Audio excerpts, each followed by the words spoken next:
the defending champion, the all-new Yamaha YZ450F.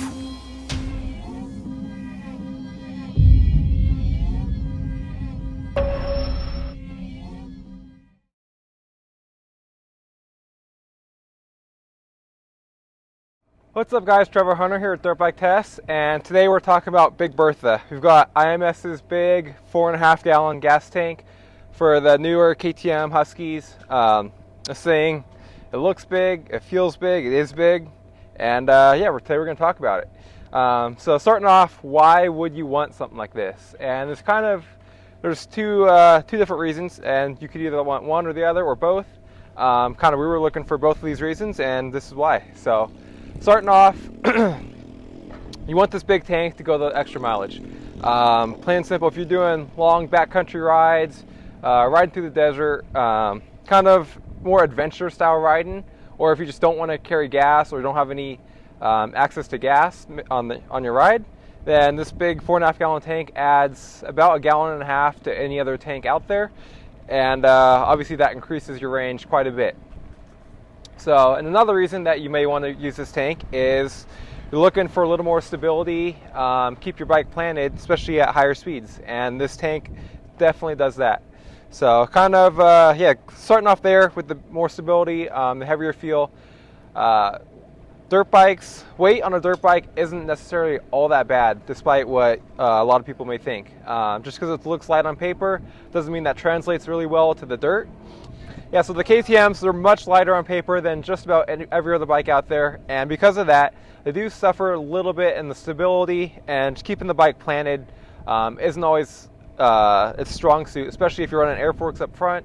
That takes away even less weight, and so you if you're riding through some smaller chop or going through embedded rocks, the bike can tend to deflect and dance a little more than some of the other bikes, so it doesn't stay quite as planted on the ground. And you can lose some confidence, you can lose some comfort, you work a little extra harder trying to fight the bike and keep it in line and go in a straight line where you want it to go. So that less weight on paper doesn't always translate well to the trails, which has a lot of pluses but also has minuses. This tank adds a lot of weight, especially to the front of the bike. So I know our intended purpose for myself was for racing high-speed desert races like Vegas to Reno and Silver State 300. We've got a lot of fast, long fire roads and a lot of embedded rocks or little small chatter, and putting this tank on, you really notice the difference and just how stable and planted this bike stays. You can hit embedded rocks in the ground, and normally the front end would deflect and pop up and you lose control a little bit. This bike would just plow right through it.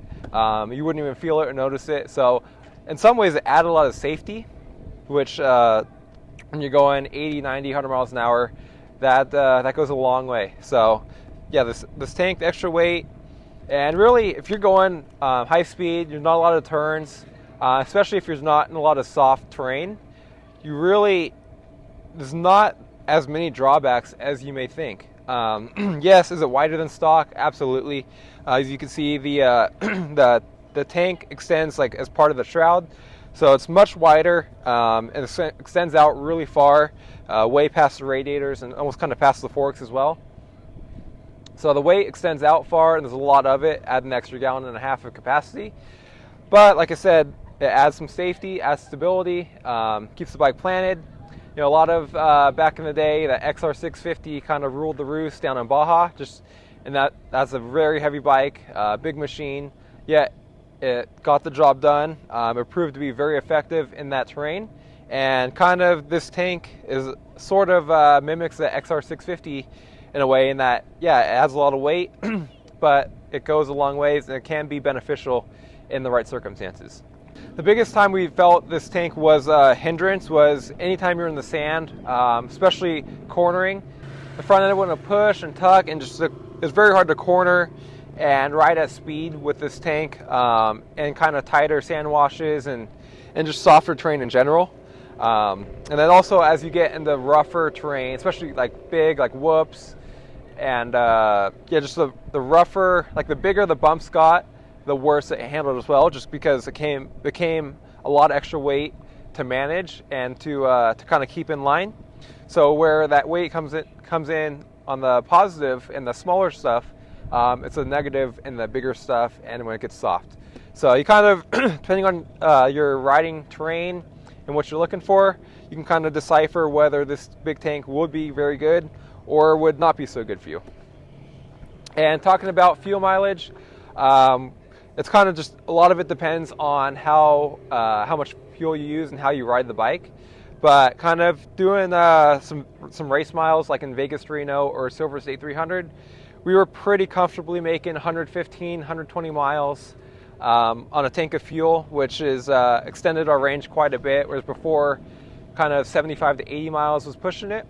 So you get about 40 to 50 miles more. We did, at least on average, on a tank of gas. And I know Jimmy Lewis, he's run this tank quite a bit. I think I want to say he got right around 200 miles on a tank of gas. So a lot of it depends on just how heavy on the throttle you are, how much wheel spin you're creating, just your riding style in general. But if you can figure out your gas mileage just on a normal tank, you can just add the 1.5 gallon capacity and figure out about how much further you can go on a tank of gas.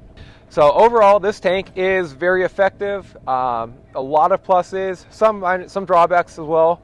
But for contrary to what you may believe, this tank does have its purpose, and it is a high-performance item as well. It's not just a dual sport trail riding tank that you want to go take on the back roads. Us ourselves, I know Skylar Howes and a lot of other KTM and Husqvarna racers, they use this tank for Vegas Reno and those faster style desert races, and that seems to be a very good strategy. Just you can extend the pits, you can skip pits and roll through those to make some passes, or just avoid stopping in general. Except the added weight on those fast fire roads, you're going through rocks and small chop, just keeps the bike really planted and less fatiguing in the long run. So overall, this tank is very good. Like I said, kind of figure out what type of riding you're doing, kind of what you're looking for in this tank, whether you're looking specifically for just not having to carry gas, well then obviously it's worth it because you add a lot of capacity. But if you're a little worried about performance and how the bike will handle with the extra weight, then you kind of decipher what your intended terrain is. So for more on this, go to dirtbiketest.com. As always, hit me up at Trevor Hunter 224 on Instagram or Trevor@dirtbiketest.com. I'd be happy to answer any questions about this or anything else I've tested or tried recently. Or if you have just any comments or concerns on something you think you want to see tested that we haven't tested yet, we'd hopefully get our hands on it and give you some feedback and